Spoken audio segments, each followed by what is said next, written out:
No, Sung Jin-woo is not in first place, nor in second place. Hey guys, how are you? I hope you're doing well. I'm the Monio, the interdimensional demon who talks the most about solo leveling on YouTube, and you're on my channel. Monarchs are extremely powerful, and even the weakest of them have a power far above any S-rank hunter. In fact, even national-level hunters like Thomas Andre are less powerful than most monarchs. And yes, Sung Jin-woo will face them all. In the solo leveling universe, there are two races of extremely powerful beings created by the deity called the Absolute Being, and they represent light and darkness. The rulers would be the equivalent of angels, and the monarchs would be the demons of Christian mythology. But it's important to remember that monarchs are not literally demons, since demons are another race that exists in the solo leveling universe. But let's get to the point. Let's get to the list. In 10th place we have Yogimon, the monarch of transfiguration, also known as the king of demonic specters. He has manipulation and transfiguration abilities, and is the greatest sorcerer in the world of chaos. But he is not focused on direct combat, which makes him one of the weakest monarchs. He helped other monarchs to attack the human world, and helped in the attack by creating countless portals to transport an army of dragons. Then he is confronted alone and is easily killed by Jin-woo.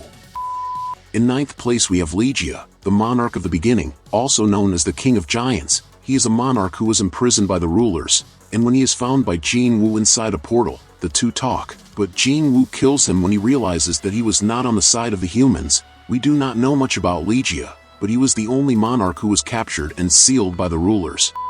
In 8th place we have Baron, monarch of white flames, also known as the king of demons. He is the one who appears fighting Jin-woo in the opening of the second season. Well, in fact the original monarch was killed by Ashbourne, and what we see in the opening is a weaker copy of this monarch, which the system architect placed as the boss of the 100th floor of the demonic tower, and despite being just a copy, he proves to be quite powerful, with immense strength and devastating powers, being more powerful than Baru, and an extremely difficult enemy for Jin-woo to defeat at that moment.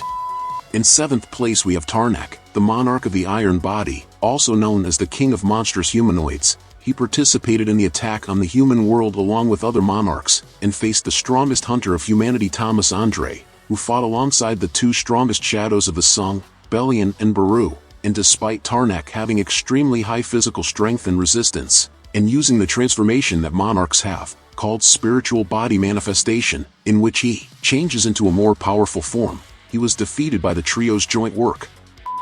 In 6th place we have Coratia, the monarch of plagues, also known as the queen of insects. She is the only woman among the monarchs, a bloodthirsty person who lives to kill. She was one of those responsible for the death of Christopher Reed, a national-level hunter. Her powers of parasitism and large-scale control make her a lethal threat. She also has very high physical strength, with punches powerful enough to make Jin-woo bleed.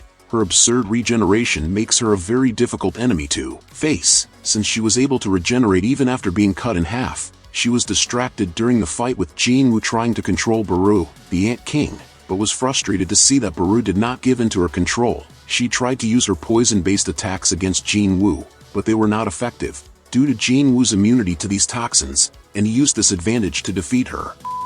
In 5th place we have Rakan, the monarch of fangs, also known as the king of beasts. Being aggressive and wild with an intense thirst for blood, he was able to easily defeat Thomas Andre when he used his spiritual body manifestation, which transforms him into a huge wolf. Rakan has extremely high physical strength and resistance, and a regeneration capable of healing an entire arm in seconds. He was able to deliver devastating attacks against Sung, causing a lot of damage. In fact, he was the only monarch who managed to mortally wound Sung Jin-woo with his claws, actually killing the protagonist, only after being revived with the power of Ashbourne and returning with 100% of his power unlocked. Jin-woo manages to defeat Rakan.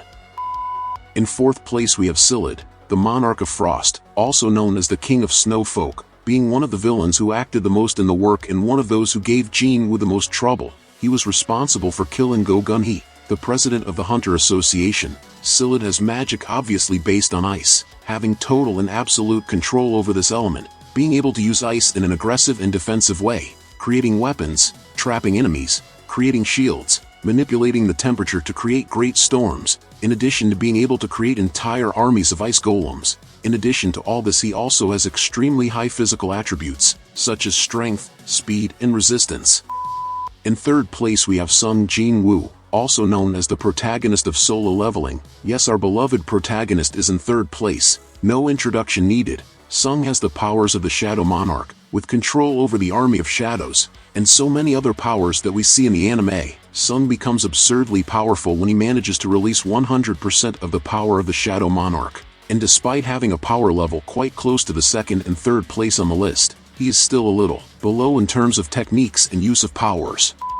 In second place we have Antares, the Monarch of Destruction, also known as the King of Dragons. He was the only enemy that Sung Jin-woo could not defeat.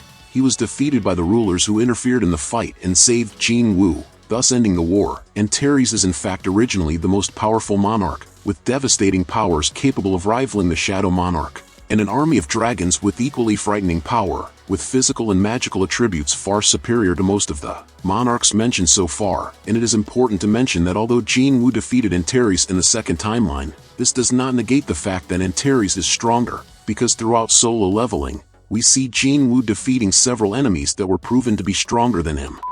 First, we have Ashbourne, the original Shadow Monarch and former ruler, the one who had so much power that he destabilized the millennial war between the rulers and the monarchs, and the reason for this is his loyalty to the Absolute Being, which was rewarded with a special power that made him reborn as the Shadow Monarch, who was feared by both sides. And obviously Ashbourne has the same powers as Sung Jin-woo, but the original monarch has millennia of experience, and can use his skills much more effectively than Sung, and in a hypothetical battle between the two, Sung would probably lose. And if you want to know more about the history of the war between the rulers and the monarchs, watch my video about the mythology of solo leveling. The video will be on the final screen. But what about you? Do you agree with my top 10? Leave a comment, and if you like the video, subscribe to follow the next content. Until next time my people, demonic hugs.